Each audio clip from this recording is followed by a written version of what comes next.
Okey, auzubillahi minasyaitonirrajim. Bismillahirrahmanirrahim. Alhamdulillahirabbil alamin, nahmaduhu wa nasta'inu wa nastaghfiruh wa na'udzu billahi min syururi anfusina wa min sayyiati a'malina. May yahdihillahu fala mudilla lahu wa man yudlil fala hadiya lahu. Asyhadu an la ilaha illallah wahdahu la syarika lahu wa asyhadu anna Muhammadan abduhu wa rasuluh. Subhanaka la ilma lana illa ma 'allamtana innaka antal alimul hakim. Allahumma 'allimna ma yanfa'una wanfa'na bima 'allamtana wa zidna ilma. Rabbi yassir wa la tu'assir, Rabbi tammim bil khair, amma ba'du. Okey, kita sambung pengajian memahami bacaan-bacaan di dalam solat. Kita sampai di doa istiftah kan doa istiftah, dan kita dah belajar satu doa istiftah yang baru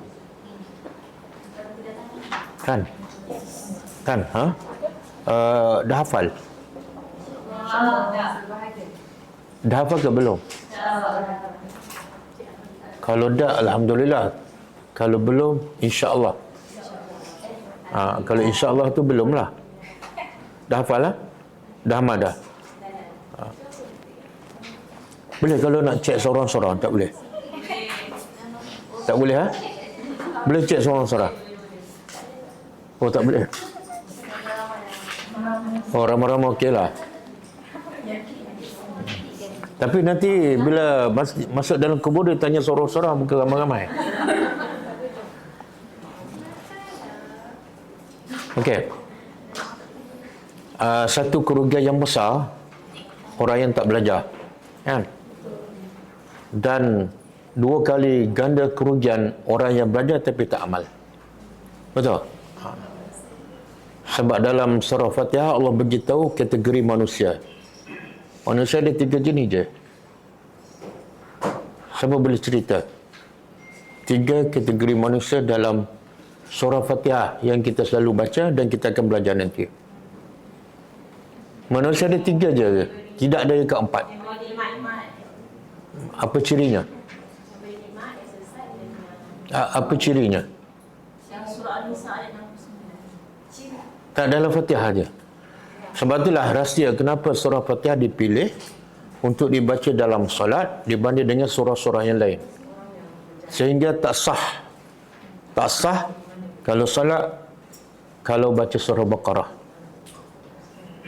dan tak baca surah Fatihah. Menunjukkan surah Fatihah sangat penting. Sebab apa? Ada maksud yang tersirat. Salah satunya dalam surah Fatihah Allah beritahu ciri-ciri kategori manusia ada 3 jenis. Pertama,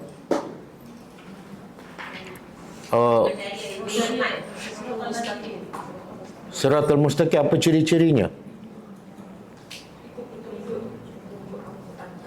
Okey. Yang kedua,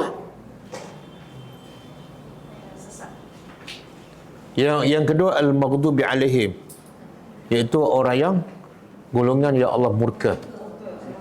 Golongan ketiga ad-dhalin. Okey, ciri-cirinya apa?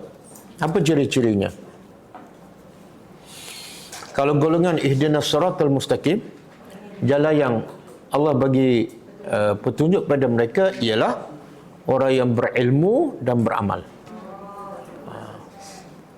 Orang berilmu dan beramal. Mana kalau selagi dia tak berilmu, dia tak termasuk siratal ladzina an'amta alaihim.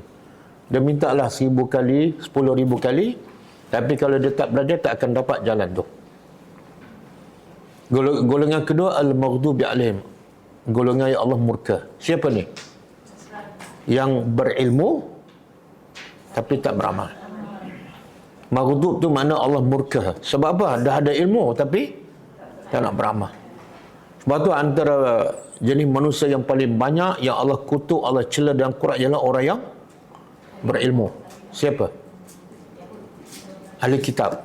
Ahli kitab ada ilmu, ada kitab. Tapi paling banyak Allah laknat dalam Quran.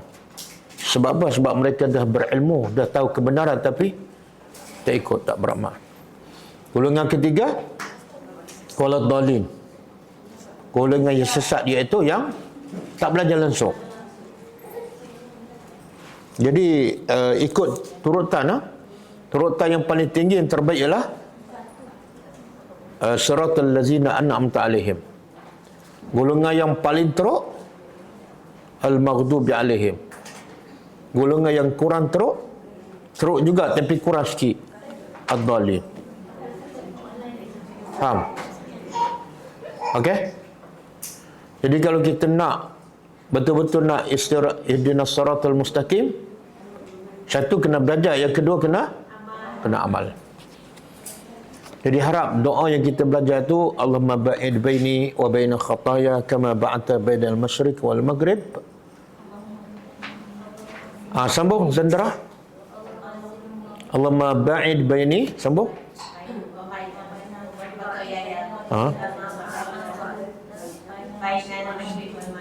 Sambung. Allahumma nakkini min khataya kama yunaqqas thawbu abyadu minad danas. Las. Allahumma ghsilni min khatayaya bil ma'i was salji wal barad. Okey. Kemudian doa iftitah yang kedua kita belajar yang paling antara paling pendek lah. Itu pun dah hafal ke belum? Dah hafal ke belum? Belum. Alhamdulillah dah hafal kan? Belum tak hafal? InsyaAllah belum hafal. Mana dia?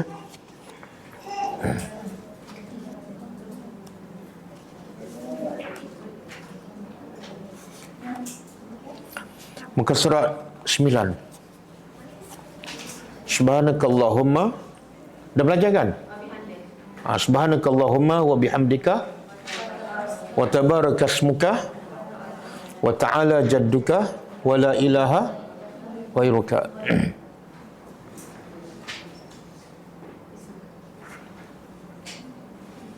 Maksudnya apa? Subhanaka, maha suci engkau. Allahumma, ya Allah, wa bihamdika, dengan memuji engkau, wa tabaraka,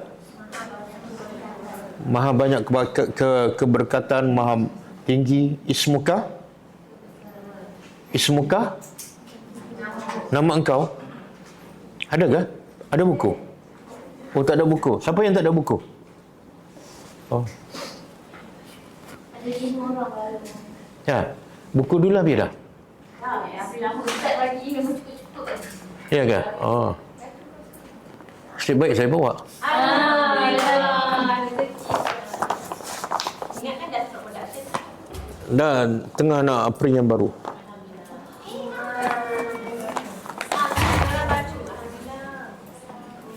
Assalamualaikum.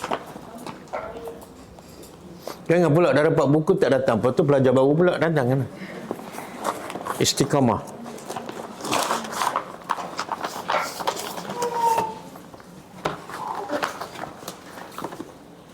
Berapa orang?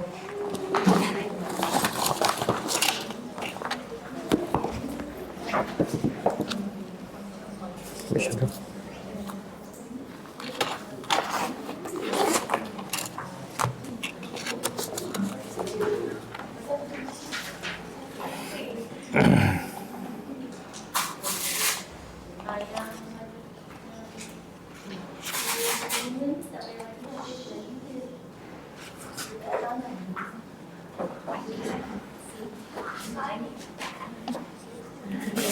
Dah semua ada dah? Cuba buka muka surat 9. Muka surat 9. Dah habis tak ada? Ada lagi belum dapat? Oh, tadi kata 5. Tiba-tiba jadi 7. Ha? Ada satu je. Satu je. Satu je. Habis. Beg adalah, siapa nak beg? Okey. Cuba muka surat 9 lah. Subhanakallahumma. Boleh ikut. Jumpa tak? Jumpa. Okey. Subhanakallahumma wa bihamdika wa tabarakasmuka wa ta'ala jadduka wa la ilaha ghairuka. Hadis sahih riwayat Muslim. Cuba tengok maksud dia. Subhanaka, maha suci engkau. Allahumma, ya Allah. Wa bihamdika, dengan memuji engkau. Ini semua kita puji Allah, kan? Dan semua tu dapat pahala. Allah suka orang yang memujinya. Apatah lagi kalau kita baca dalam solat dan membantu untuk lebih khusyuk. Nilai solat terletak pada apa? Khusyuk. Kalau tak khusyuk, tak ada nilai. Kemudian yang kedua, wa tabarakas muka. Tabaruka makna apa? Banyak keberkatan, maha tinggi, maha agung. Ismuka, nama engkau. Kalau orang tanya dalam masyarakat, apa nama awak dalam masyarakat?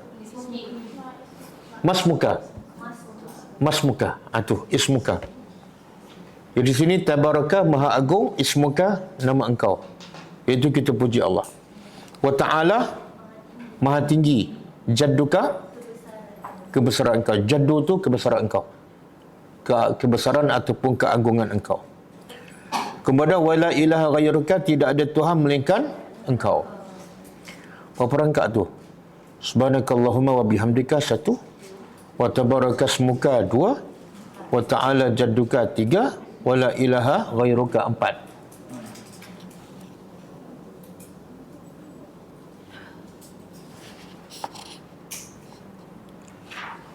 Boleh?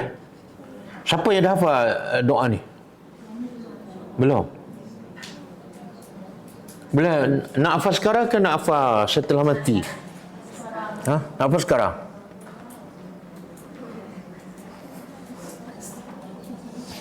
Sebab kalau tak hafal sekarang, biasanya tak apalah.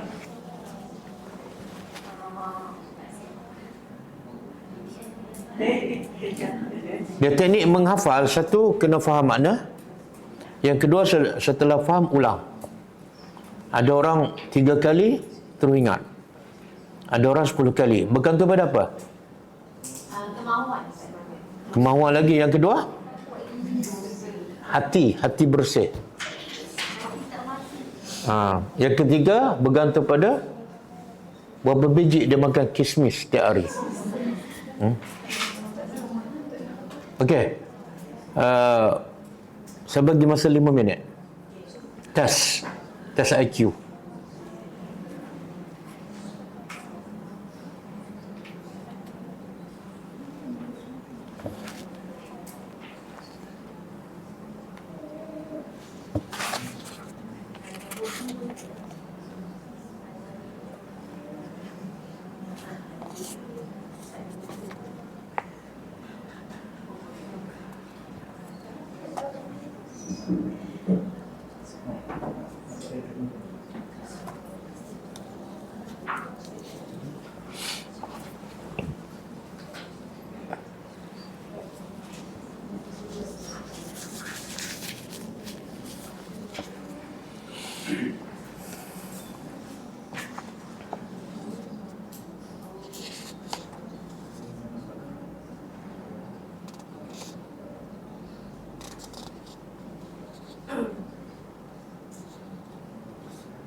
Siapa dah?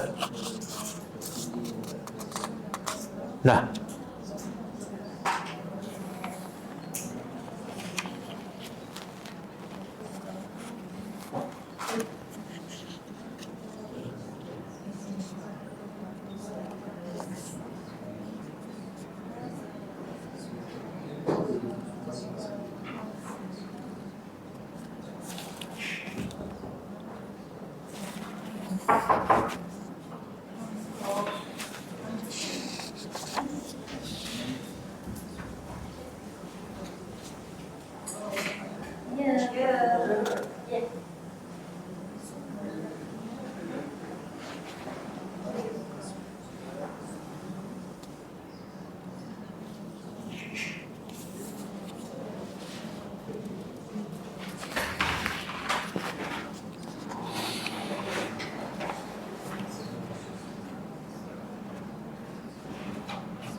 Siapa dah? Dah. Dah. Okey, cuba.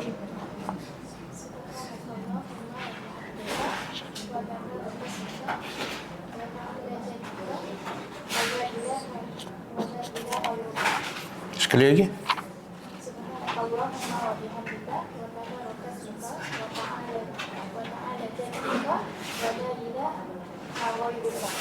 Boleh terjemah? Subhanakallahumma wa bihamdika. Subhanaka, maksudnya engkau. Allahumma, Allahumma ya Allah. Wa bihamdika, dengan memuji engkau. Kalau ka belakang tu engkau. Kemudian wa tabarakasmuka,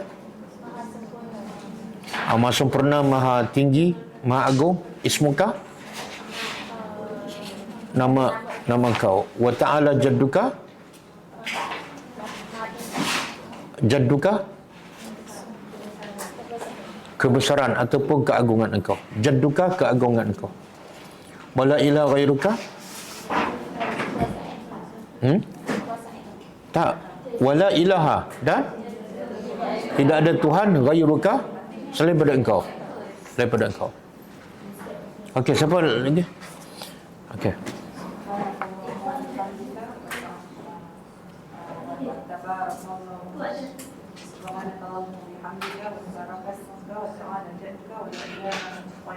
Sekali lagi.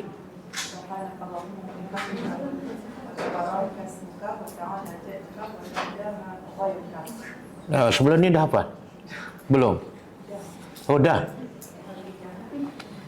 Maksud dia boleh? Okey, cuba.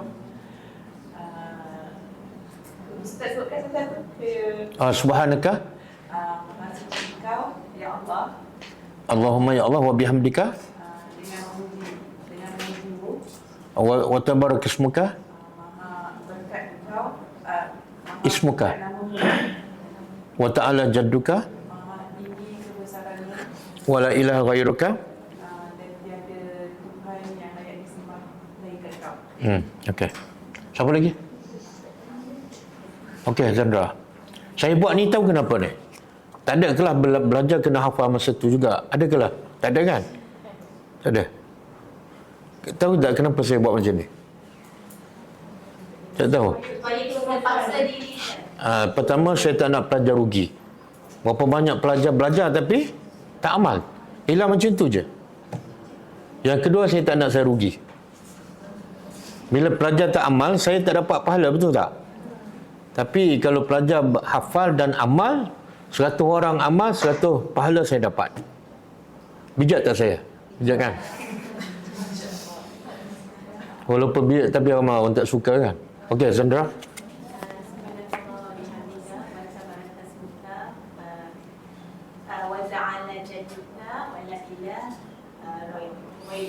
Terjemah Segala puji bagi Allah. bagi engkau. Segala puji bagi engkau, ya Allah. Oh, baca kat sini tak? Tak. Okey. Jadi. Okey. Segala puji bagimu, ya Allah. segala sucian bagimu, dengan segala keberkaitan bagimu atas namamu. Allah Maha Besar, Maha Agung, dan tiada Allah yang disembah selainmu. Okey. Siapa lagi?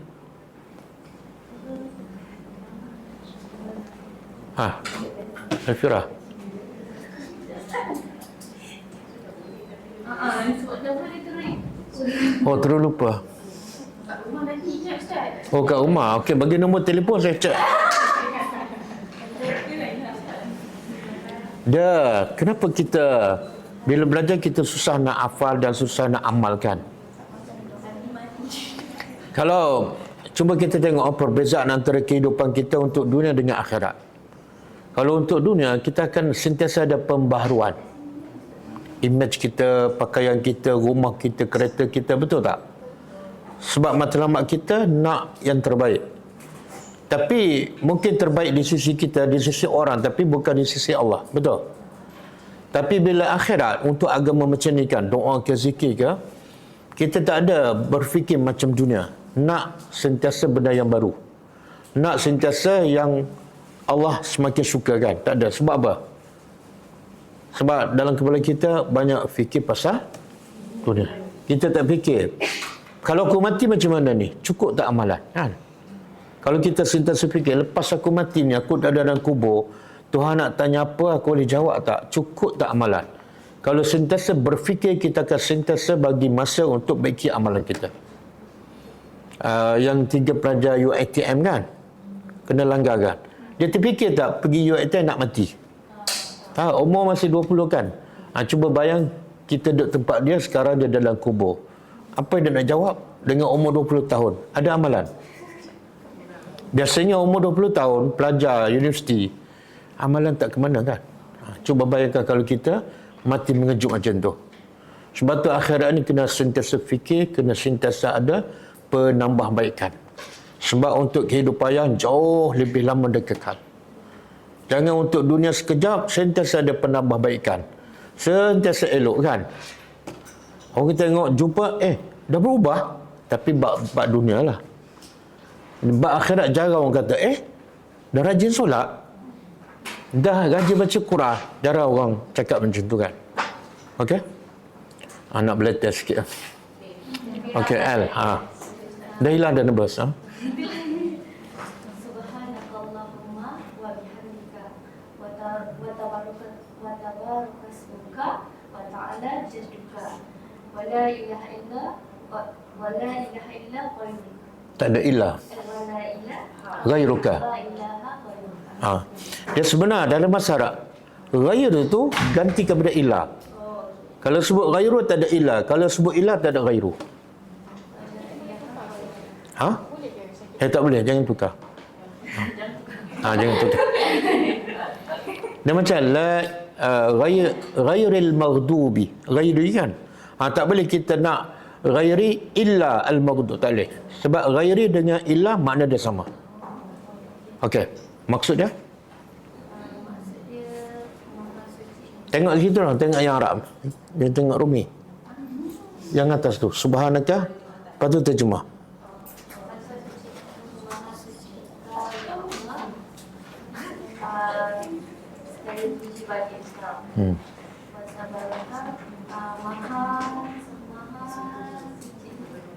Tabaraka. Maha suci Engkau,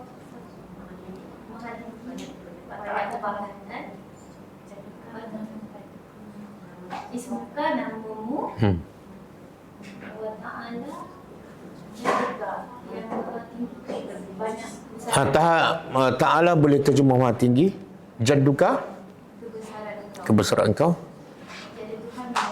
Okey. Siapa lagi? Sila. Dia biasa malaikat kan, kalau kita solat, malaikat catat tak apa kita baca? Catat kan? Daripada kita mula solat umur berapa? 7 tahun. Kita baca doa iftitah yang sama je.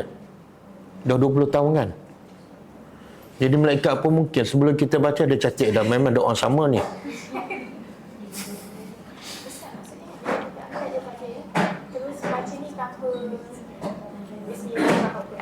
Bismillah. Bismillah lain. Tak, kalau nak baca doa iftitah yang ni, jangan baca yang sedia ada. Tukar-tukar. Ya. Angkat takbir terus baca ni.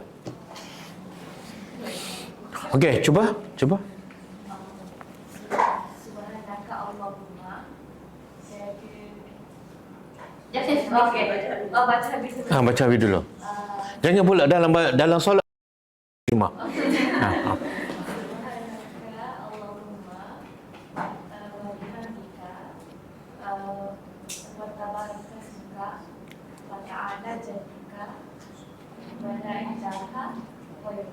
Okey, maksud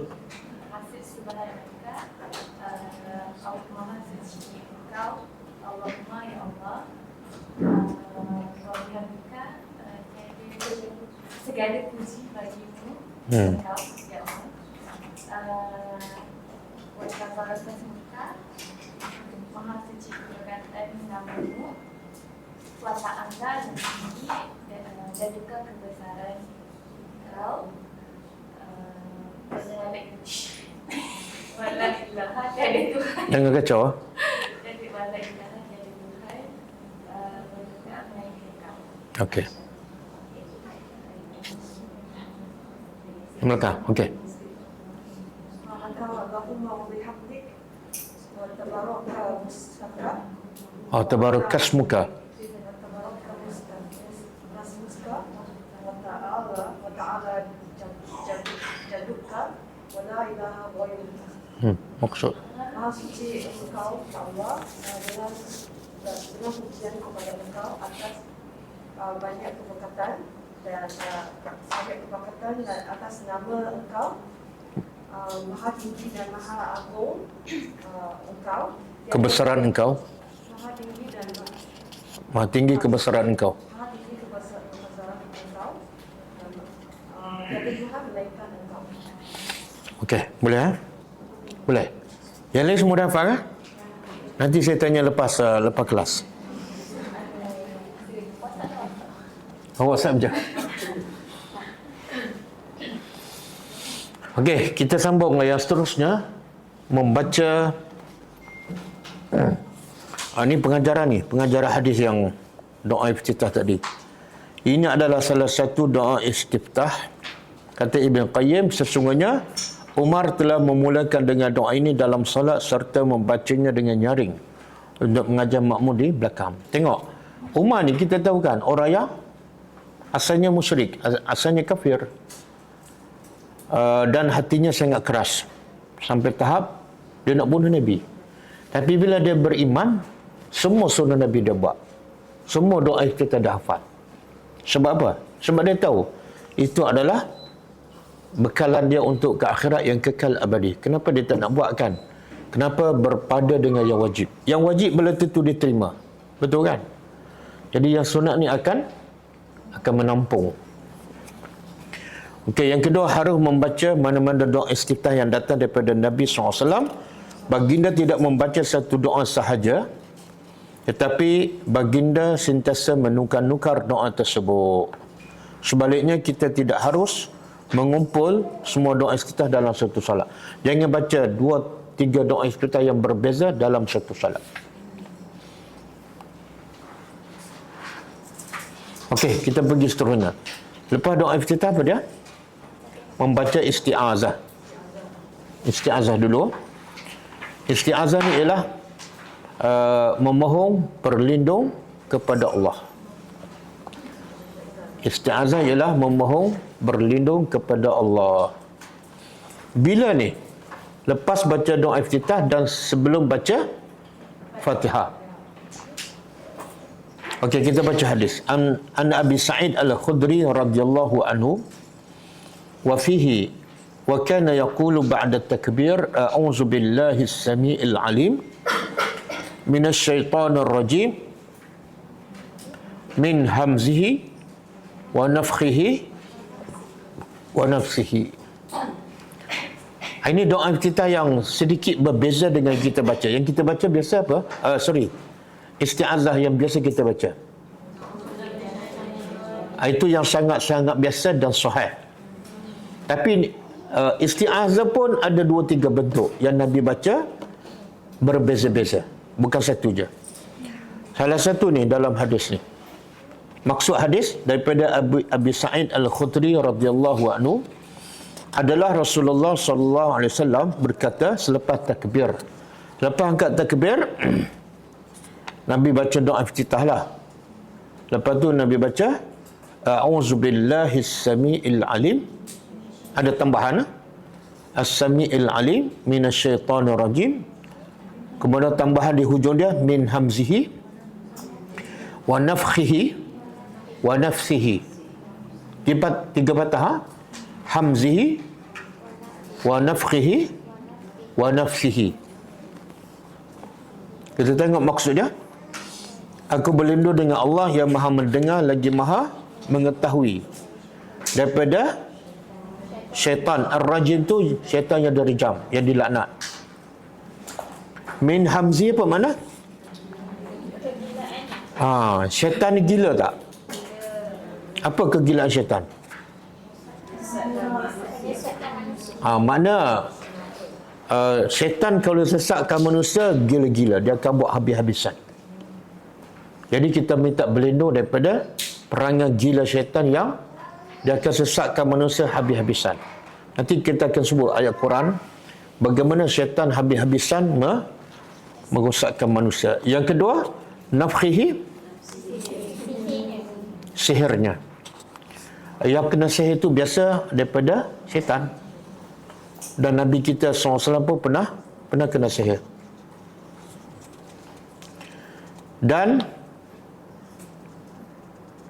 nafkhihi, ada ulama berbeza pendapat. Ada kata nafkhihi itu kesombongan, ada kata daripada sihir.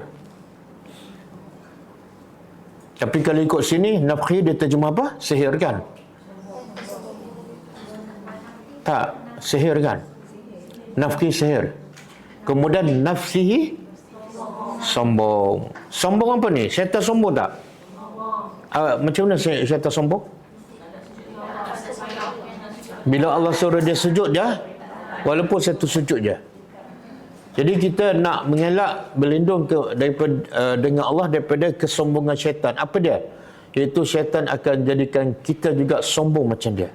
Iaitu tak nak solat, tak nak ikut perintah Allah, tak nak sujud. Termasuklah selepas baca auzubillah ni baca apa? Baca Fatihah.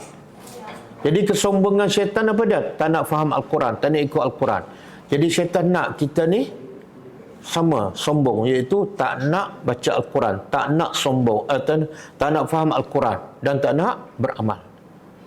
Semua yang tak nak baca Quran, semua yang tak nak belajar, tak nak faham adalah orang yang sombong.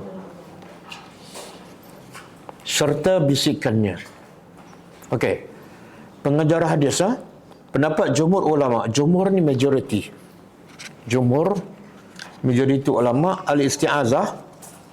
Isti'azah ialah bila dibaca selepas doa istiftah dalam semua solat. Dalam semua solat adalah hukum apa dia? Apa hukum baca auzubillahi minasyaitonir rajim? Sunat.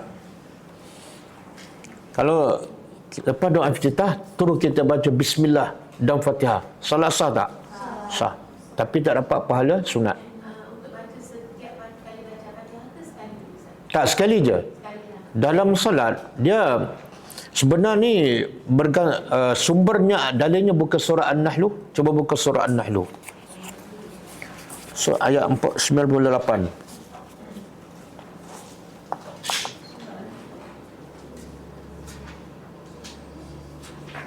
Yang dalil kena baca auzubillah sebelum baca Al-Quran. An-Nahl ayat 98.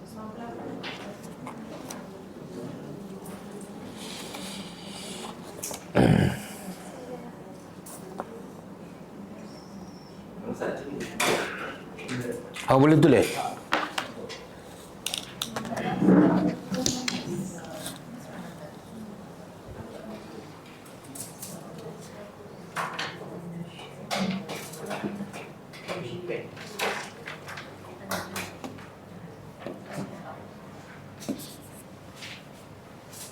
Okey.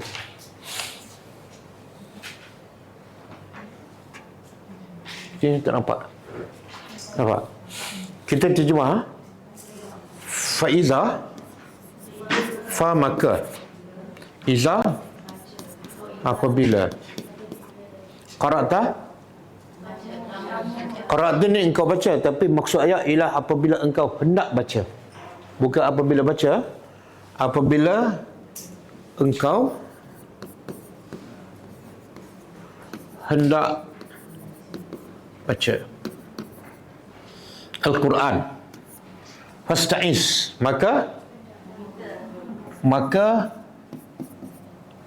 hendaklah, ini dah banyak isti'azah ni, hendaklah mohon perlindungan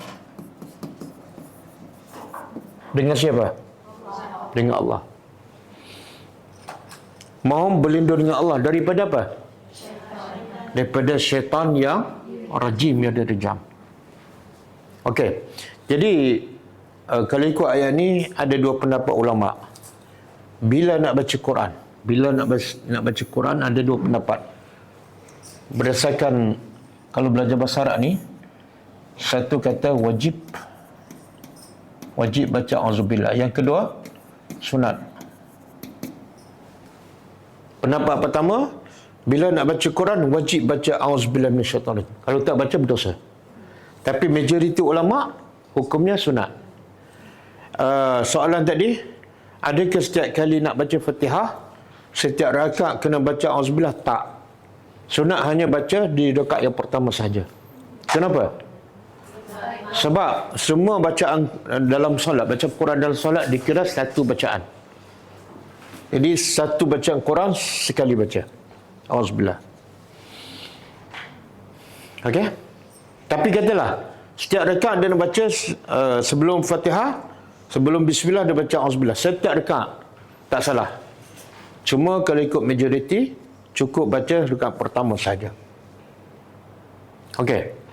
Kita nak faham satu-satunya ibadat dalam Al-Quran, dalam Islam yang wajib baca auzubillah sebelum beramal. Okey. Solat. Bila nak solat kena baca auzubillah? Tak.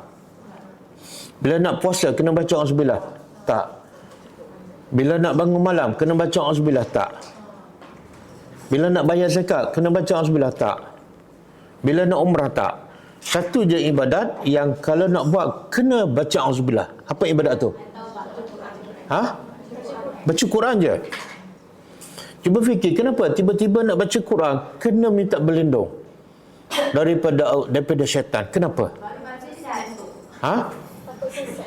Apa dia? Takut sesat.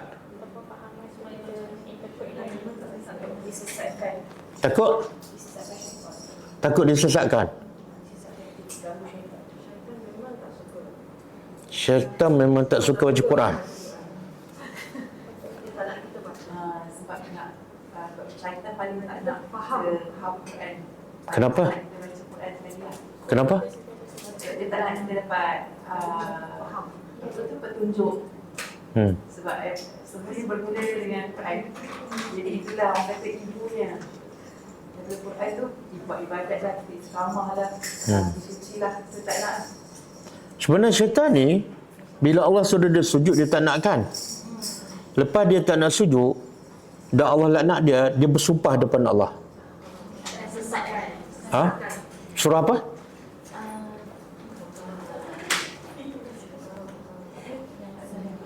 Bukan surah Al-A'raf ayat 6. Surah Al-A'raf ayat 6.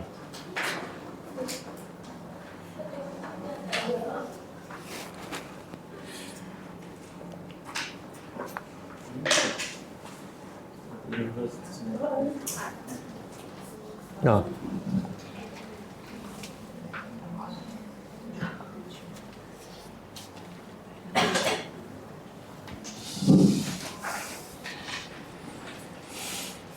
Surah Al-A'raf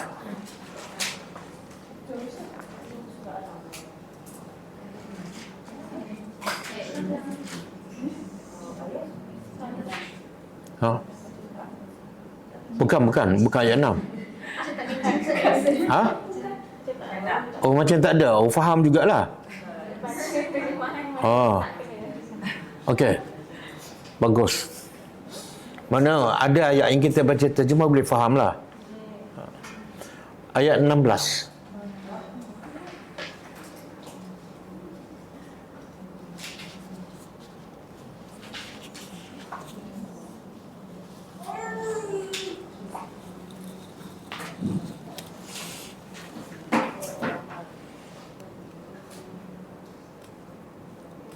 Okey, cuba tengok terjemah dia.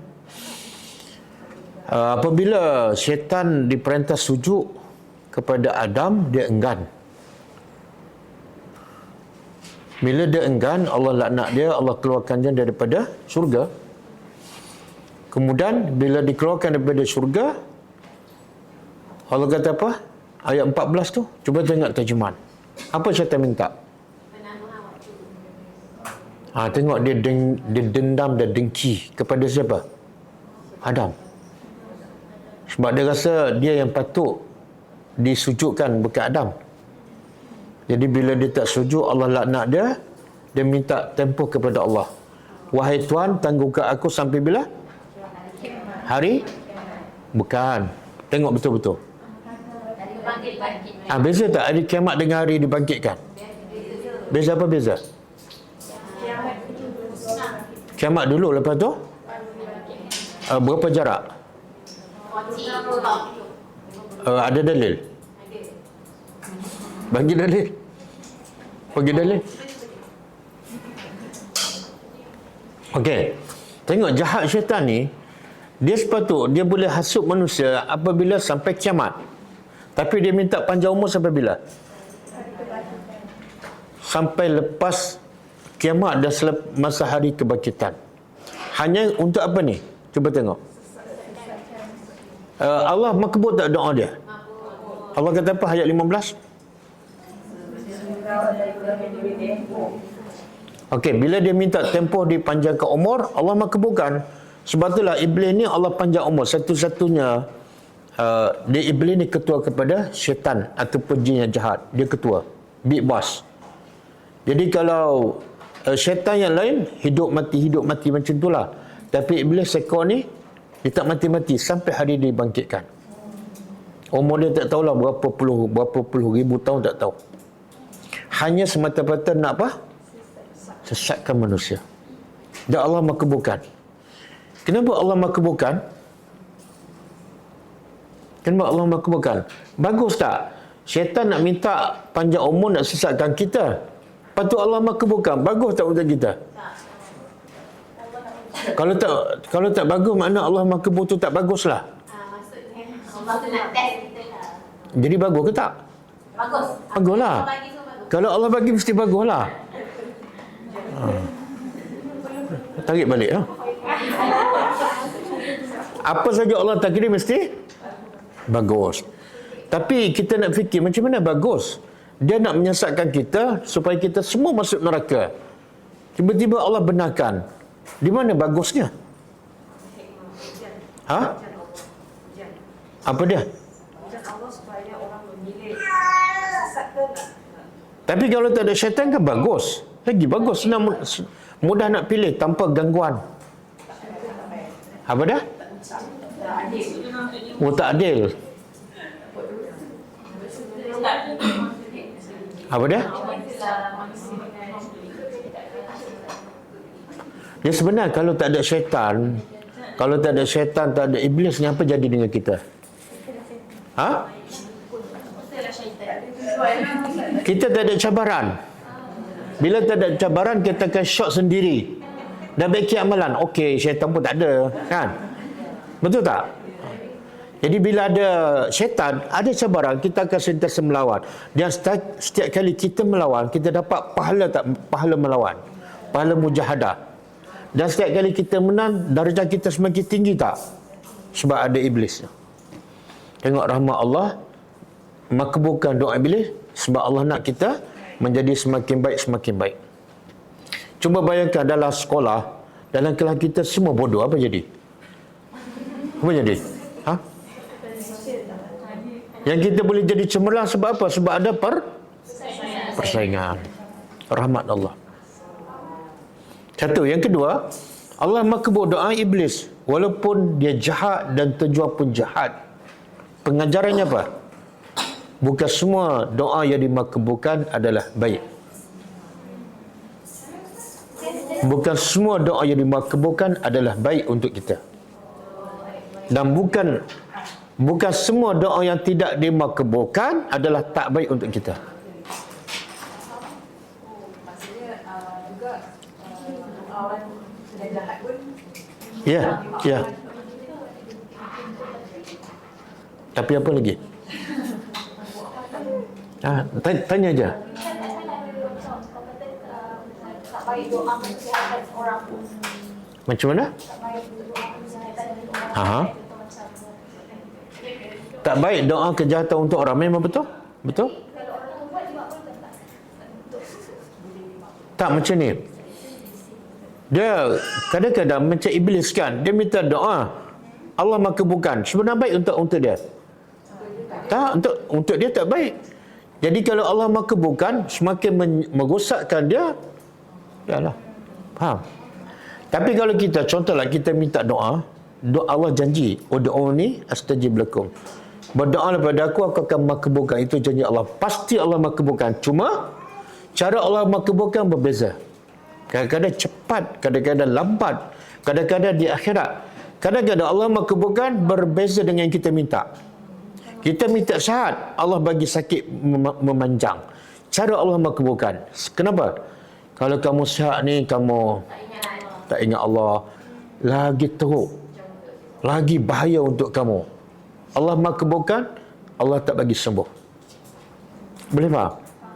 Sebab tu kena, bila apa saja Allah bagi pada kita musibah, pertama sekali kena belum bersyukur. Bukan. Sangka baik pada Allah. Kan? Kadang-kadang kita ada penyakit kan. Kenapa aku? Itu dah sangka buruk pada Allah. Kena bertukar cara berfikir. Bila Allah bagi kita sakit, ya Allah, aku harap ini adalah satu hikmah mendekatkan aku kepada Engkau.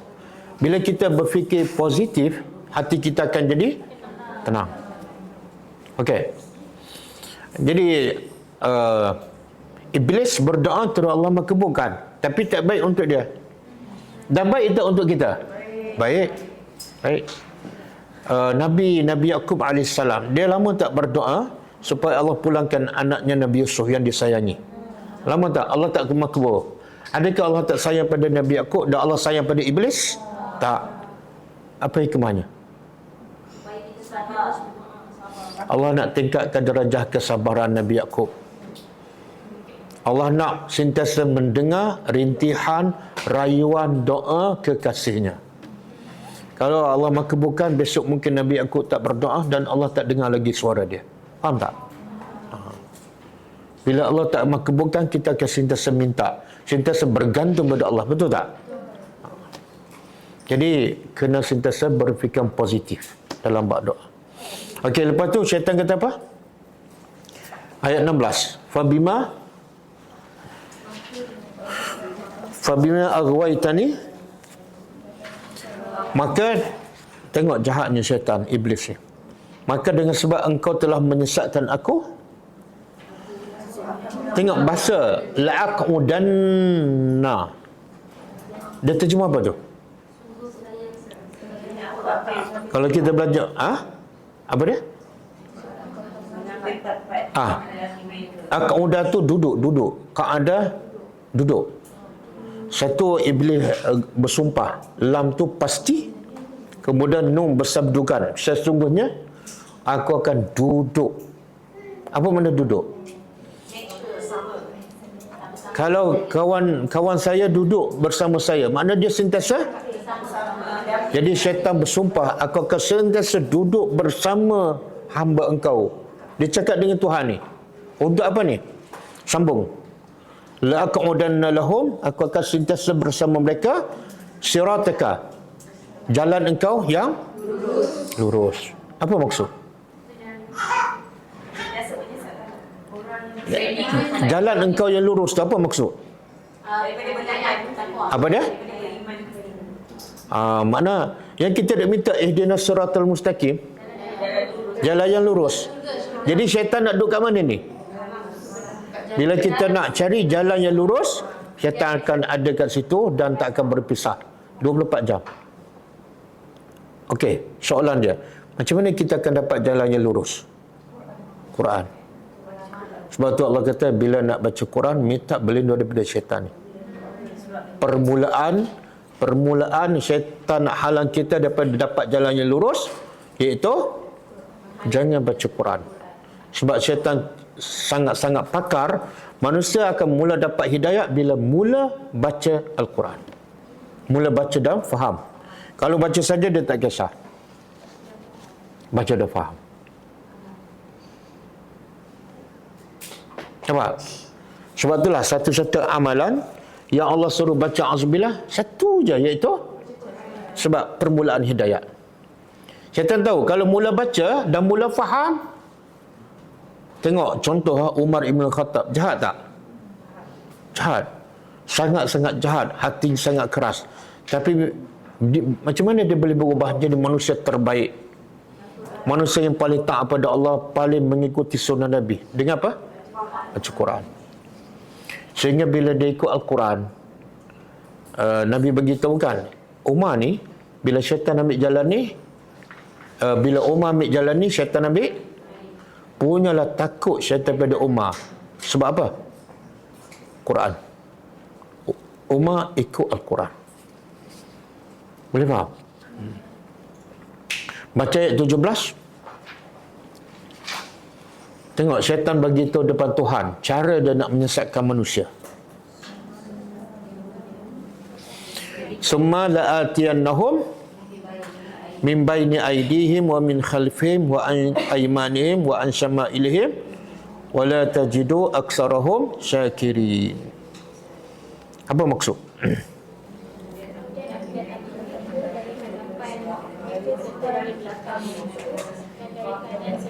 Syaitan bersumpah lagi depan Allah. Dia kata, aku akan sesatkan semua hamba engkau yang nak sirat mustaqim daripada mana? Satu arah.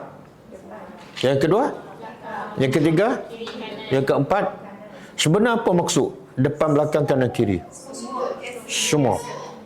Bukan mana ke atas, depan, belakang, depan, kanan, kiri. Syaitan akan kacau daripada depan, daripada belakang, daripada kanan dan kiri saja. Bukan. Kita pun naik terbang kan. Sebab apa? Syaitan tak kacau daripada atas. Tak. Maksudnya syaitan kata tidak ada ruang yang aku boleh sesatkan manusia, melainkan semua aku ambil. Semua sekali. Ada ulama mentafsirkan daripada depan tu, iaitu aku akan, depan ada ulama tafsir iaitu akhirat. Aku akan jadikan akhirat tu manusia tak nampak. Bila manusia tak nampak akhirat, apa jadi? Cinta dunia. Macam mana aku akan jadikan manusia tak nampak akhirat? Supaya dah akhir kejar dunia je. Macam mana cara? Saya ulang soalan. Macam mana syaitan nak jadikan manusia ni tak nampak akhirat, dan akhirnya sentiasa nampak dunia je?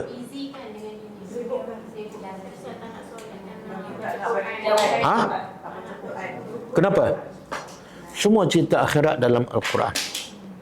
Bila manusia tak baca Al-Quran, tak faham, dia tak akan nampak akhirat yang jauh lebih baik, lebih indah, lebih kekal.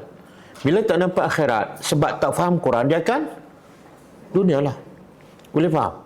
Sebab tu Allah kata bila nak baca Quran, minta berlindung daripada syaitan. Salah satu, syaitan tak nak kita tahu cerita akhirat yang Allah sediakan untuk kita yang kekal abadi. Faham tak? Semua kerja dunia sebab tak nampak akhirat.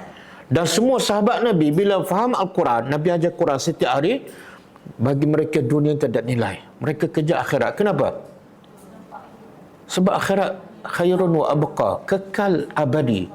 Tak payah bekerja, tak payah penat, tak tua, tak sakit, tak demam, tak payah fikir, tak payah pening, tak payah sedih, tak ada gangguan. Betul tak? Bila dia nampak tu dunia tak ada nilai. Sebab setiap hari Nabi bagi Al-Quran, Al-Quran, Al-Quran. Boleh faham? Okey? Cuba buka surah Fatir.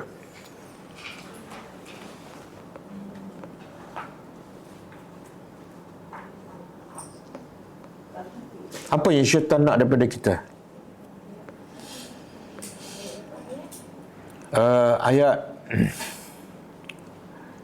6 dan 7. Cuba ingat semua ayat ni ya.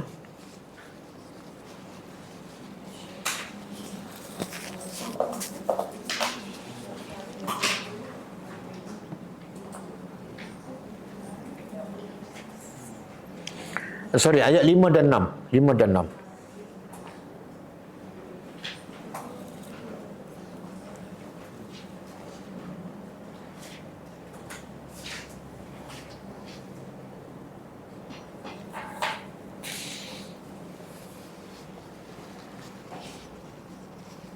Okey, cuba tengok maksud dia. Ayat 5, ya, cuba tengok. Ya ayuhan nas, wahai manusia. Dengar, Allah nak cakap, wahai manusia. Bila sebut manusia termasuk semua sekali, termasuk orang kafir dan kita. Apa yang Allah nak beritahu? Inna wa'dallah, sesungguhnya janji Allah adalah hakun, adalah benar. Apa janji Allah? Beriman Allah masukkan surga, kekal abadikan. Janji Allah adalah benar. Maka Allah larang, Allah pesan, fala taghurannakum alhayatud dunya. Janganlah kehidupan dunia menipu daya kamu sampai, janganlah kehidupan dunia menipu daya kamu sampai kamu terberdaya daripada janji Allah. Satu yang menipu kita, iaitu kehidupan. Yang kedua, wala yaghurrannakum billah al-gharur. Yang hujung al-gharur itu apa makna? Syaitan. Jadi dia akan menipu kita daripada janji Allah daripada akhirat. Dua, satu kehidupan dunia. Yang kedua, syaitan. Syaitan. Dan muka surah Fussilat ayat 26. Catat semua. Alangkah baiknya kalau setiap kali saya mengajar, lepas ni pelajar pula mengajar orang lain. Amin. Barulah ilmu akan tersebarkan. Tengok sikap orang kafir. Apa yang paling orang kafir nak? Orang kafir dengan syaitan ni ada tak perjanjian? Ada. Syaitan adalah pemimpin kepada orang kafir. Mentor dia, sifu dia. Jadi apa saja kejahatan orang kafir sebenarnya berpunca daripada syaitan. Apa kata orang kafir? Cuba tengok terjemahan. Jangan telah berkata orang kafir, la tasma'u, jangan kamu dengar. Jangan kamu dengar. Dengar di sini maksud faham. Baca dah faham. Bukan dengar je. Sebab ramai je orang dengar Quran, syaitan tak kisah pun. Sebab dengar tak faham. Yang syaitan tak nak, yang orang kafir tak nak apa? Dah dengar dan faham. Jangan kamu dengar lihazal Quran. Sebut jelas Quran. Bukan fiqh, bukan hadis. Kemudian kalau ada juga orang nak dengar, kamu kena buat sesuatu. Apa dia? Apa dia? Walghaw. Apa makna walghaw? Sesatkan. Buat kacau. Kalau zaman Nabi, bila orang musyrikin cukup mahir, cukup faham, kalau ada orang luar daripada Mekah masuk Mekah, dengan Nabi baca Quran akan terkesan masuk dalam hati. Maka orang kafir takut. Takut orang-orang yang kafir dengar Quran Nabi baca terkesan. Maka dia bagi warning, jangan dengar. Kalau ada siapa nak dengar, buat apa? Kecoh dia buat bismillah supaya kalau Nabi baca pun orang tak jelas. Bila tak jelas, Quran tak masuk dalam hati. Dengan itu, hujung dia kata apa? La'allakum, supaya dengan cara ni, iaitu pastikan jangan siapa faham Quran. Kalau ada orang nak faham juga, pasti buat kecoh, buat macam-macam lah. Sekarang orang kafir buat kecoh dengan cara apa? Tak payahlah, jauh ni je. Instagram, TikTok, Facebook, kan? Ni. Ini perancangan orang kafir ni. Targetnya apa? dengan dengar Al-Quran. Betul tak? Ramai yang buka ni tapi tak ada masa nak buka Quran. Ada masa je nak buka walaupun tengah malam, tapi siang hari pun tak buka Al-Quran. Ini bentuk media sosial yang dirancang oleh musuh supaya orang Islam jangan ada masa nak baca dan faham Quran. Berjaya tak? Okay. Siapa mangsanya? Dah mengaku tak apa. Sebab tu dia kata la'allakum taghlibun. Dengan cara ini saja kamu akan berjaya. Siapa ni? Kamu akan berjaya. Siapa ni? Orang kafir. Sebab tu orang kafir nak kalahkan orang Islam tak payah dengan senjata. Dengan telefon je. Kalau orang Islam ada Al-Quran, orang Islam ada Quran, dengan senjata pun mereka tak boleh kalahkan. Contoh seperti orang Palestin. Orang Palestin sampai hari ini tak boleh kalahkan. Sebab apa? Orang Palestin ada Al-Quran. Kekuatan mereka ialah Al-Quran. Dan sebab tu Israel tak pernah serang orang Islam di Malaysia. Tahu sebab apa? Rusia. Sebab kita memang dah kalah pun. Kalah dah. Kita tak ada Quran. Kan? Dengan ni je kita dah boleh lewat solat. Dengan ni je kita dah boleh tinggal solat. Jadi Israel tepuk tangan je. Yang paling digeruk ialah yang ada Al-Quran. Boleh faham?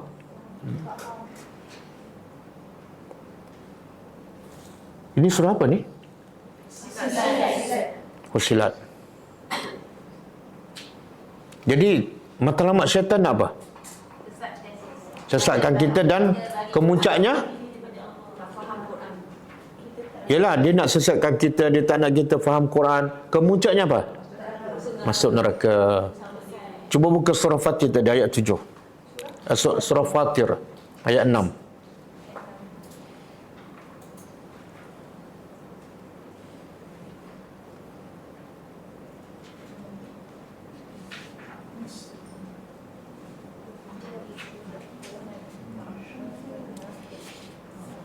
Cuba tengok terjemahan. Tengok Allah cerita pasal syaitan. Sayangnya Allah pada kita. Allah kata apa? Inna syaitan. Sesungguhnya syaitan. Lakum. Bagi kamu. Syaitan ni bagi kamu. Bagi kita ni adalah aduun, musuh. Fattakhizuhu aduwah. Maka Allah pesan. Sebab syaitan tu musuh, maka jadilah syaitan tu betul-betul musuh. Jangan jadikan syaitan tu kawan. Ada tak orang jadikan syaitan sebagai kawan dia? Ada. Bila dia bercakap, bila dia bertindak, panduannya ialah nafsu. Itu makna syaitan jadi kawan dia. Maka Allah pesan, syaitan tu musuh, bukan kawan. Jadikan dia musuh. Lepas tu, innama yad'u. Allah kata apa? Sesungguhnya yad'u. Syaitan ni sentiasa yad'u. Kalau kita belajar bahasa Arab, yad'u tu fi'il. Siapa tahu? Fi'il mudhari'. Fi'il mudhari' menunjukkan apa? Present. Sentiasa menunjukkan apa? Allah nak begitu. Syaitan ni bila dia sesatkan kita bukan 10 jam. Bukan office hour. Tapi 24 jam. Ya doa. Sentiasa mengajak kamu hizbahu mana parti dia, golongan dia, kumpulan dia, supaya akhirnya targetnya apa? Liyakunu min ashabis sa'ir. Supaya akhirnya semua semakin ramai bersama syaitan masuk dalam neraka, menjadi ahli kelab neraka sa'ir. Bermula daripada apa? Jangan baca Quran. Maka Allah kata bila nak baca Quran, minta berlindung dengan Allah daripada syaitan. Apa bentuk bisikan syaitan bila kita nak start baca Quran? Ngantuk. Lapar. Tak fokus. Baca nak pahala. Itu tipu daya syaitan. Baca nak pahala, tipu daya syaitan. Supaya apa? Jangan fokus maksud. Kita akan mula dapat hidayat bila faham, bukan bila baca. Apa lagi? Bila baca Quran nak khatam. Apa lagi? Dia buat jadual. Baca Quran waktu pagi je. Itu pun perancangan syaitan. Tengah hari tanya, dah baca? Dah, saya baca pagi je. Itu pun perancangan syaitan. Sebab kita, syaitan bagi tak jadual kita buka Facebook bila? Ada jadual? Tak ada. Facebook kita boleh buka bila-bila masa, pagi sampai malam.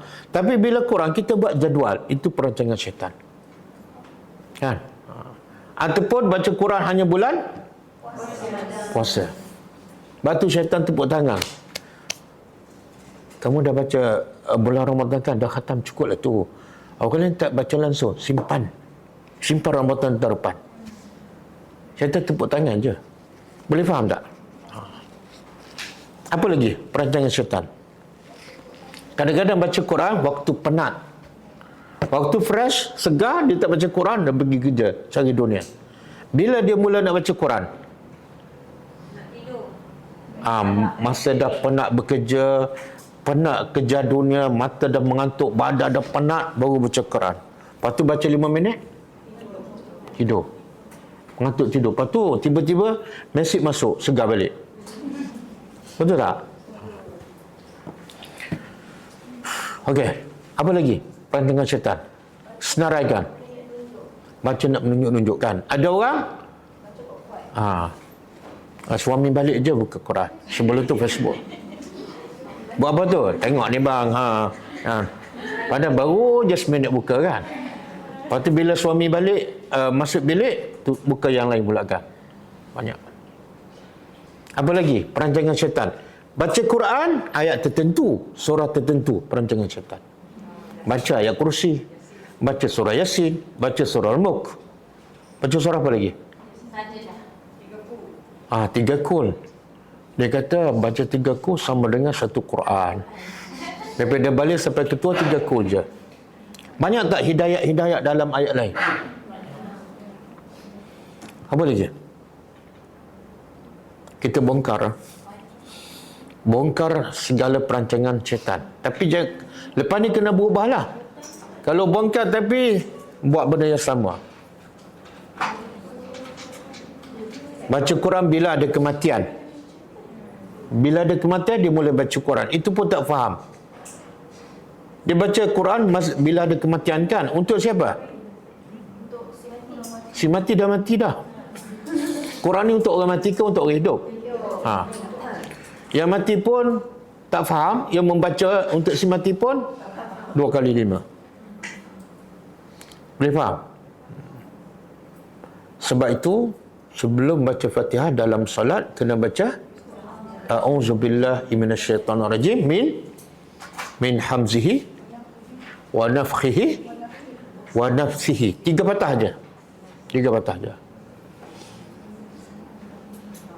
Dan kalau kita tengok ada beberapa ayat yang Allah sebelum Allah suruh kita salat, Allah suruh baca Quran dulu.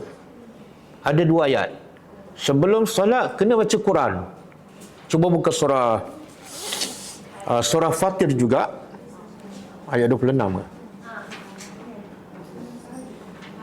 29. Buka surah Fatir dulu ayat 29.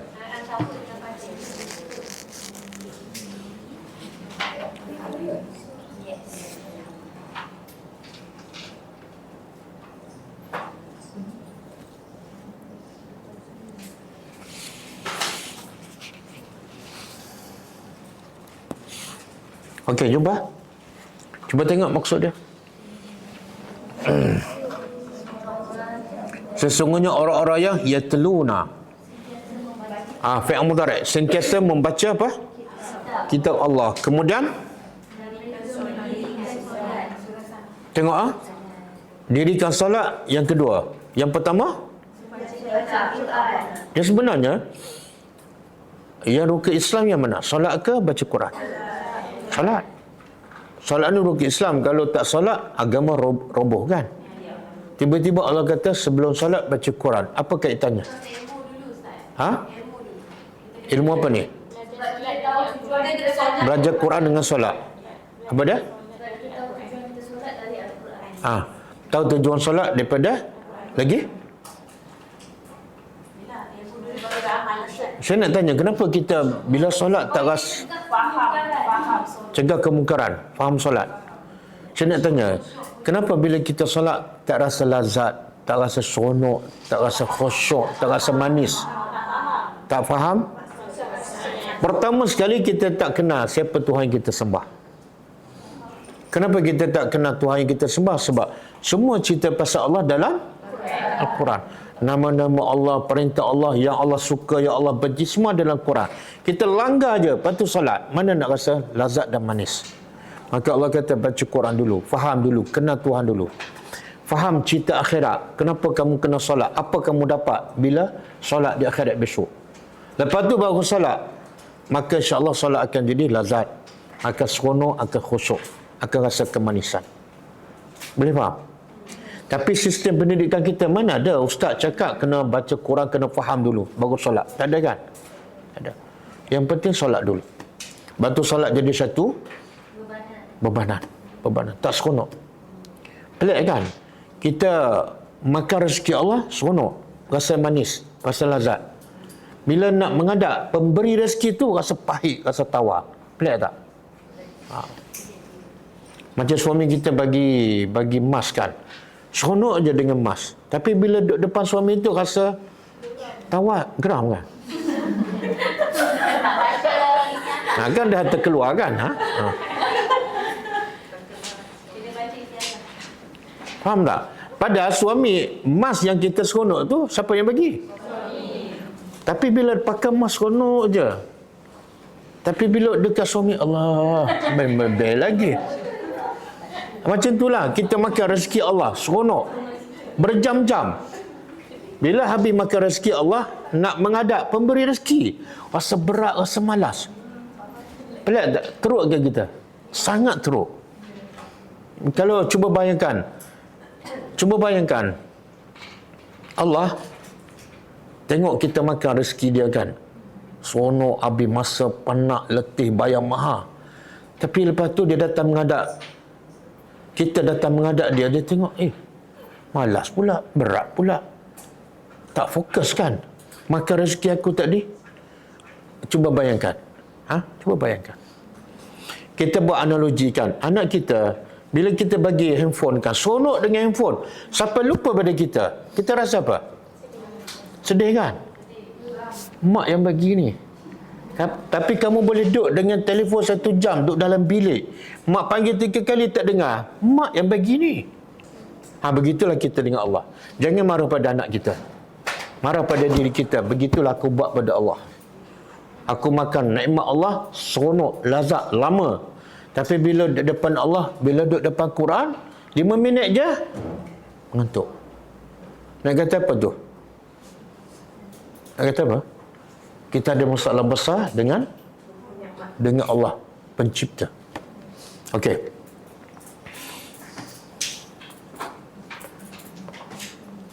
Okey, kita balik pada ayat kita. Balik pada buku.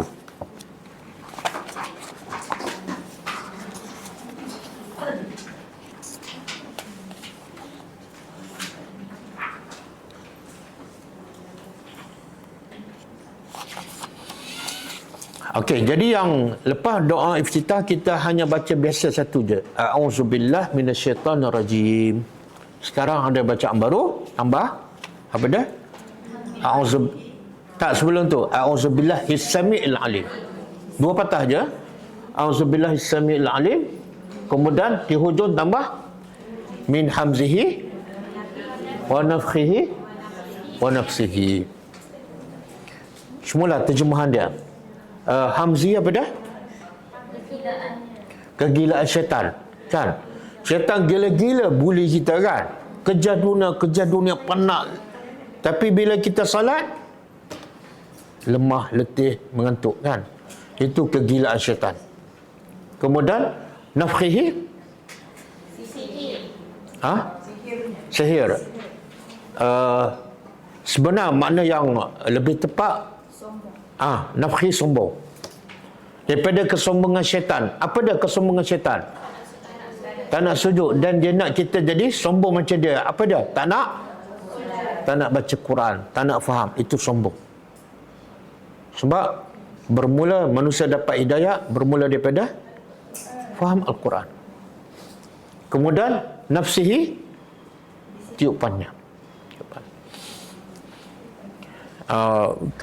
Tengok budaya orang Melayu kan. Kita biasa dengar tak bila nak masuk tandas, orang Melayu kata tutup kepala kan? Sebab apa? Oh, takut syaitan kencing atas kepala. Jadi punyalah takut syaitan kencing, dia tutup. Keluar rumah dia buka kan? Mana tu Ustaz? Ha? Ha. Sebenarnya siapa yang suruh tutup bila masuk tandas? Syaitan lah. Syaitan tu. Sebenarnya yang hadis sahihnya apa dia? Kami baca doa. Step with right foot. Tak, syaitan ni dia kencing tak? Syaitan sebenarnya dia kencing tak? Kita di kepala yang ada. Bila dia kencing? Bila? Yang hadis sahih, syaitan kencing bukan masuk tandas tak pakai tudung. Yang sahih, syaitan kencing dalam telinga bila orang tak bangun subuh. Itu hadis sahih. Faham? Tengok, bila kita tak belajar daripada Quran dan Sunnah, kita tertipu kan. Sebenarnya yang kita buat tu adalah perancangan syaitan. Ustaz pun tali barut syaitan.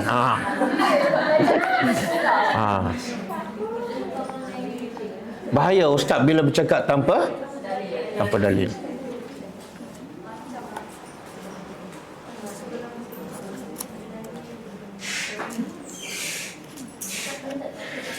Satu lagi ni, cuba buka surah ni. Nak bagi tahu Quran ni adalah segala-galanya. Kejap.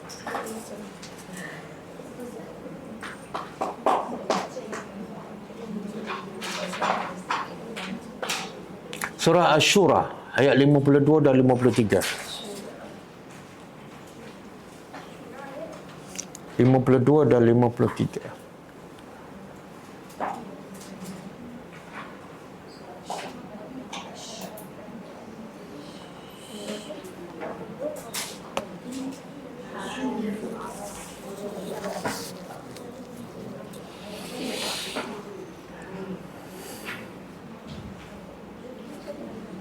Jumpa?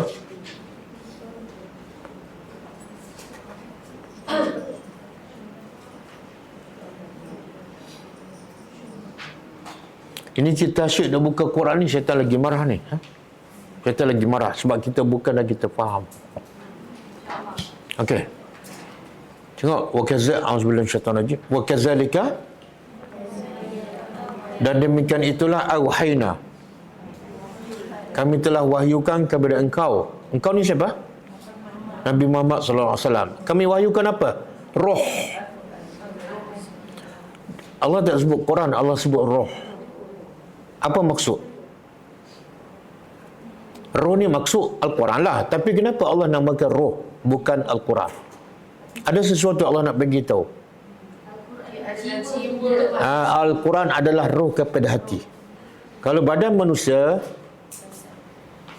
hidup sebab ada roh. Bila roh terkeluar daripada badan mati. Maka dalam hati manusia pun sama.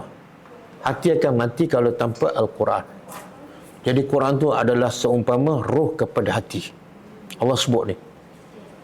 Ini syaitan tak nak. Syaitan nak hati kita sentiasa mati. Tanpa roh, tanpa Al-Quran. Okey, kami wahyukan kepada engkau roh min amrina, daripada urusan kami. Dan Allah sebut pada Nabi, ma kunta tadri, sebelum ini kamu tak tahu apa-apa pun. Allah cakap pada Nabi, sebelum ada Quran, Nabi Muhammad pun tak tahu apa-apa. Mal kitab, apa itu kitab dan apa itu imam, pun Nabi Muhammad tak tahu. Sebelum apa ni? Sebelum turun Al-Quran. Nak bagi tahu Quran tu, Quranlah menjadikan Nabi Muhammad orang yang terhebat sebab Quran. Quranlah yang menjadikan Umar Ibn Khattab yang terhebat sebab Al-Quran. Kemudian Allah kata apa? Walakin, akan tetapi kami jadikan Quran itu juga sebagai nur. Tadi roh, sekarang nur. Besarnya Quran, satu roh, satu nur. Nahdi bihi man nasya, yang dengan cahaya Al-Quran inilah kami memberi petunjuk kepada siapa yang kami kehendaki daripada hamba-hamba kami. Lepas tu Allah kata apa? Wa innaka, dan sesungguhnya engkau Muhammad, la tahdi, akan Memberi petunjuk kepada siapa? Kepada apa? Okey. Ayat ni, hujung ni Allah kata Nabi bagi petunjuk. Betul kan? Betul tak Nabi bagi petunjuk? Betul ke tak? Nabi bagi ke Allah yang bagi? Allah bagi dan Allah berikan. Nabi guide. Macam mana? Betul Nabi? Yang sebenarnya hidayah ni ada dua. Siapa tahu? Hidayah ada dua. Satu hidayah ilmu. Yang kedua hidayah taufik ataupun hidayah amal. Ya Allah kata Nabi engkau bagi hidayah. Hidayah apa? Ilmu. Tapi hidayah supaya orang tu akhirnya beramal, itu hidayah daripada Allah, taufik. Boleh faham? Sekarang saya sedang memberi hidayah pada pelajar. Betul ke salah? Betul. Dari segi apa? Ilmu. Tapi pelajar tak akan beramal sehinggalah tak ada taufik daripada Allah. Maka sebab tu yang kita minta setiap hari dalam solat, ihdinas siratal mustaqim. Kita minta hidayah apa? Taufik hidayah. Taufik hidayah pemain badminton Indonesia lah. Yang kita minta ni sebenarnya dua-dua. Sebab itulah kita minta bukan jalan al-maghdubi alaihim, jalan yang dah dapat ilmu tapi tak dapat taufik hidayat. Dan juga bukan jalan ad-dhalin, yang langsung hidayah ilmu pun tak ada, hidayah taufik pun tak dapat. Jadi kalau kita faham apa yang kita minta dalam solat, kita tak akan duduk diam, kita akan sentiasa mencari ilmu dan minta kepada Allah supaya bagi taufik untuk beramal. Boleh faham? Macam doa kita tadi kita bacakan, kita dah dapat tahu hidayah ilmu, tapi hidayah amal bergantung pada kita. Kalau kita nak, kita minta, Allah bagi. Tapi kalau kita sendiri pun tak nak, tak bersungguh, malas, memang Allah tak akan bagi. Okey? Jadi Quran tu syaitan tak nak, sebab Quran adalah sebagai roh kepada hati. Yang kedua sebagai nur. Surah apa? Surah apa? Ayat 52 dan okey, satu lagi. Hari ni nak cerita pasal ni je. Pasal wajib berlindung kepada Allah daripada syaitan bila nak baca. Sebab semua punca masalah manusia jauh daripada Quran. Dan puncanya ditipu oleh syaitan. Okey? Buka surah ni, surah Al-An'am ayat 122.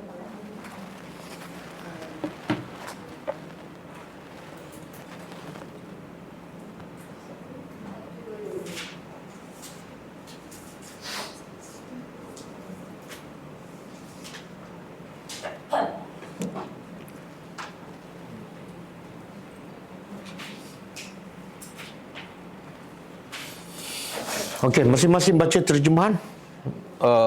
Boleh faham tak maksud dan ada kaitan dengan tajuk yang kita bincang.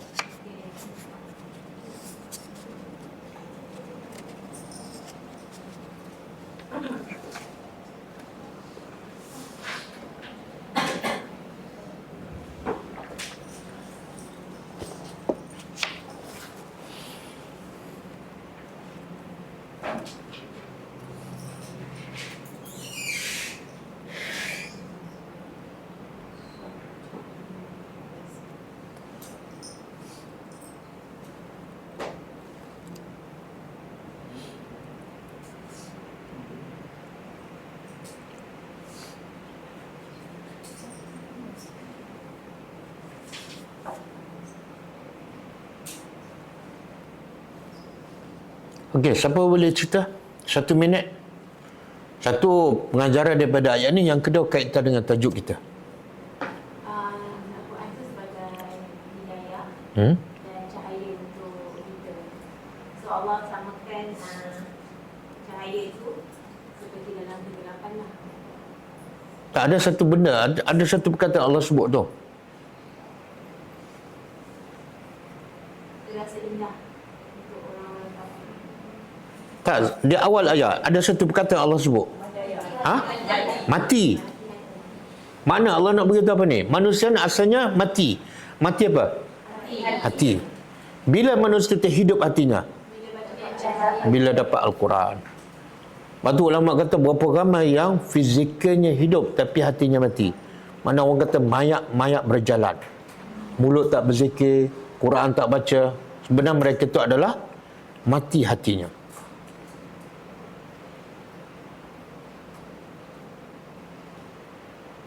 Okey? Kemudian bila dapat Al-Quran, dia dapat cahaya. Dengan cahaya dia buat apa? Ha? Tak dalam ayat tu. Dengan cahaya dia buat apa? Satu, dia dapat bezakan. Yelah, Allah buat contoh cahaya macam kita duduk dalam gelap. Kita nampak apa? Kalau kita duduk dalam bilik yang gelap, kita nampak apa? Tak nampak apa-apa. Bahaya tak? Mungkin ada kala jengki, mungkin macam-macam kan. Tiba-tiba nyala lampu, nampak. Seumpama Al-Quran. Orang dapat Quran, dia nampak semua. Yang ni haram, yang ni dosa, yang ni Allah suka. Dia tak akan menyimpang daripada kesesatan. Sebab seolah dia berada dalam terang. Lepas tu, dengan cahaya dia buat apa? Ya? Subhanallah. Dengan cahaya dia boleh menyinari orang lain pula. Dia tak duduk dalam rumah, dia berjalan. Macam Nabi lah. Nabi berjalan kata tak untuk bagi cahaya pada umat dia. Sebab Nabi berjalanlah, cahaya sampai pada kita. Kalau Nabi duduk dalam gua je, dapat Quran duduk dalam gua, apa jadi? Boleh faham? Okey. Kita balik pada A'udzubillah tadi. Okey, lepas takbir, baca doa iftitah. Lepas doa iftitah baca semula A'udzubillah. A'udzubillahi samil alim minasyaitanir rajim min hamzihi wa nafthihi wa nafsihi. 3 patah aja.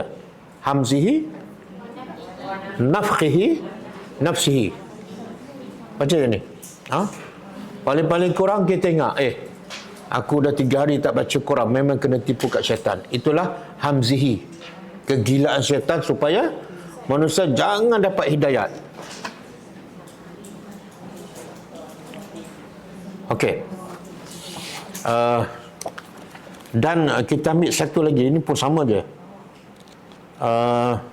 Ni, muka surat 11.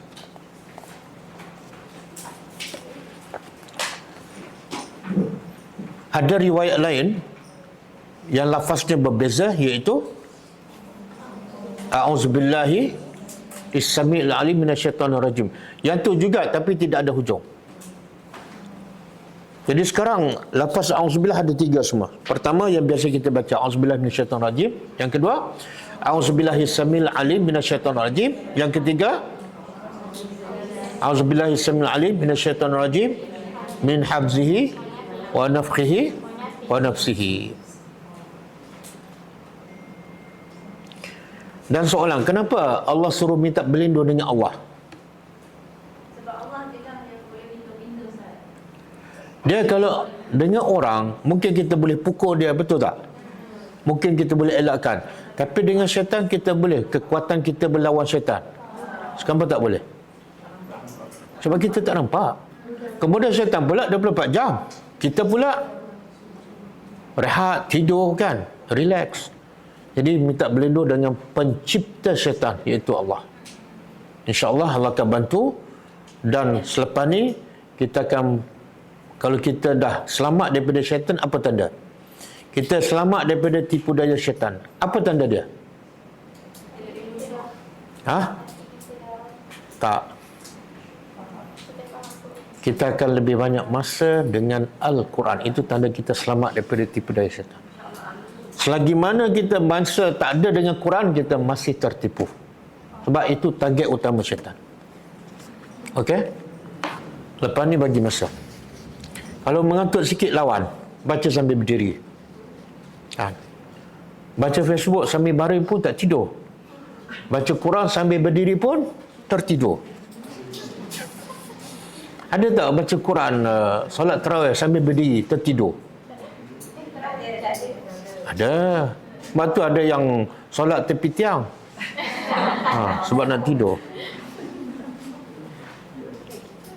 Okey, cukup Cukup. Sebenarnya kita belajar sikit ke banyak hari ni? Banyak sangat.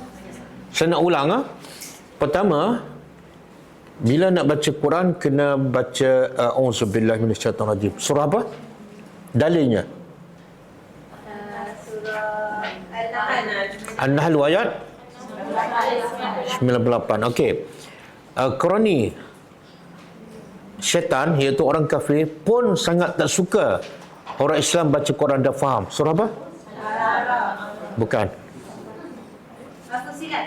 Fussilat ayat 26. Target utama syaitan ialah supaya manusia ni pertama tak dapat hidayat daripada Quran dan akhirnya menjadi penghuni neraka. Bukan. Fatir ayat 5 dan 6. Syaitan ni bila dia dilaknat oleh Allah, dia berdoa memohon kepada Allah supaya Allah panjangkan umur. Soalan tak habis lagi dah jawab. Mungkin salah. Dan syaitan bersumpah dia akan sesatkan manusia dari semua sudut, depan, belakang, kanan, kiri, atas, bawah. Surah ayat 16 dengan 17. Manusia ni asalnya mati, iaitu hatinya mati, sehinggalah dia dapat Al-Quran baru dia hidup. Surah bukan. Al-An'am 1, 2. Nabi Muhammad ni sebenarnya tak tahu apa-apa pun asalnya. Quran pun tak tahu, iman pun tak tahu. Melainkan setelah dapat Al-Quran. Surah apa? Asy-Syura ayat 52 dan 53. Saya ingat dah lebih 10 ayat pun. Lebih 10 ayat. Yang kita belajar ni walaupun nampak macam sedikit tapi sebenarnya sangat besar. Kalau kita boleh buat perubahan, akan banyak berlaku perubahan besar dalam kehidupan kita. Khususnya dari segi agama kita, hubungan kita dengan Allah. Okey, cukup. Ada soalan? Ada soalan? Tak ada?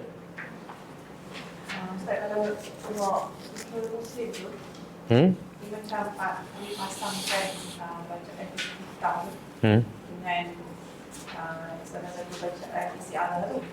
Sebenarnya kita tak payah pun. Maksudnya boleh je kita pilih dua ayat kita mana-mana dan kita pilih isti'adah yang mana-mana. Boleh.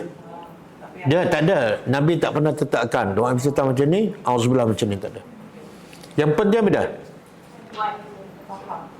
Yang penting kita tak ditipu lagi oleh syaitan.